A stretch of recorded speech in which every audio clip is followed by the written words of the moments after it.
Pour pouvoir au mieux vous parler de mon travail avec mon enseigne Redécouvrir son corps et pour comprendre au mieux mon accompagnement de l'être, il faut en tout premier que je vous parle de moi, qui suis née dans les années 80. Je suis arrivée dans une famille où m'attendait déjà un frère avec des parents très pris par le travail. Tout naturellement, j'ai été élevée par ma grand-mère paternelle. Quelques semaines après mes 3 ans, j'ai vécu la perte de ma maman dans un tragique accident de la route. Et un soir, elle est venue me rendre visite dans un rêve pour me dire qu'elle serait toujours là. Et depuis, je suis connectée à l'invisible.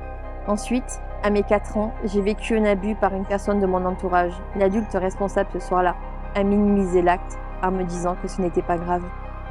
À mes 8 ans, au décès de mon grand-père, je suis retournée vivre avec mon père. Il avait refait sa vie et j'ai difficilement trouvé ma place. Des tensions se sont créées entre sa nouvelle femme et moi. Vous connaissez tous le conte de Cendrillon? Eh bien voilà, pour moi le conte était réalité. Ma vie s'est construite ainsi. Violence verbale, violence physique, l'alcoolisme était le fléau de ma belle-mère et de mon père. Ce n'était que des cris, des disputes et des insultes. Pour mes 10 ans, j'ai de nouveau été abusée par un autre membre de ma famille, mais cette fois-ci, je n'ai rien dit. Pour mes 16 ans, j'ai fui le foyer familial et grâce à mon travail, j'ai pu m'en sortir. Tant d'autres choses se sont éveillées en moi sur cette connexion à l'invisible, tant avec les yeux qu'avec le cœur. Rêve prémonitoire, passage d'âme, contact défunt, sortie de corps, flash. Dans ma vie de femme, j'ai partagé avec des hommes leurs travers, l'alcool et la drogue, jusqu'à enfin, je décide de me libérer. Car oui, je me suis murée dans le silence, mon mal-être non visible a imprimé mes émotions sur mon corps en m'enveloppant dans une masse de gras, comme pour me protéger de l'extérieur. Mais un jour, il était temps que je prenne soin de mon corps et de moi sur le plan émotionnel et psychologique. J'ai pensé en premier lieu à l'opération, mais j'ai vite pris conscience que ce n'était pas une opération sans conséquences. Du coup, je me suis tournée vers les produits de minceur, et là aussi, les résultats étaient mitigés.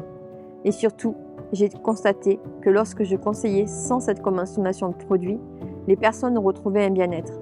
Alors, j'ai tout arrêté et j'ai commencé un travail de fourmi sur la nutrition. Je me suis documentée, je me suis renseignée en profondeur sur les besoins réels du corps. Et après 3 ans de modification de mes habitudes, j'ai enfin trouvé un équilibre alimentaire qui me convenait à mon corps.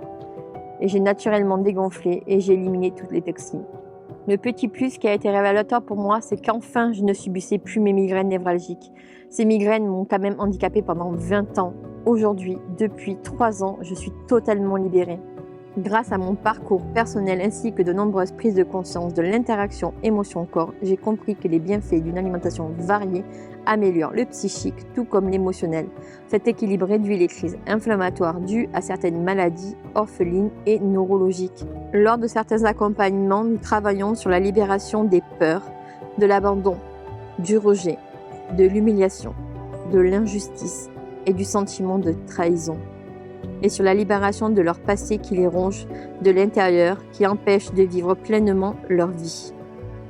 Sur d'autres accompagnements, c'est sur l'alimentation que je fais agir le plus.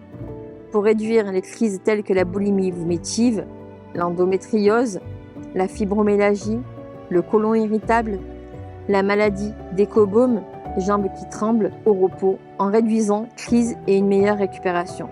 Mais aussi les maladies orphelines comme la maladie de Minkowski-Chauffard. Il s'agit d'une défaillance des globules rouges et j'en réduis les jaunisses que cette maladie entraîne. J'ai constaté également la réduction du cholestérol et du diabète type 2. Pour moi, ce n'est pas un travail, mais bien plus une vocation que de pouvoir apporter les clés du bien-être complet au plus grand nombre. Mais mon souhait le plus cher, c'est de vous rendre votre mieux vivre avec votre corps et avec vous-même, tout simplement.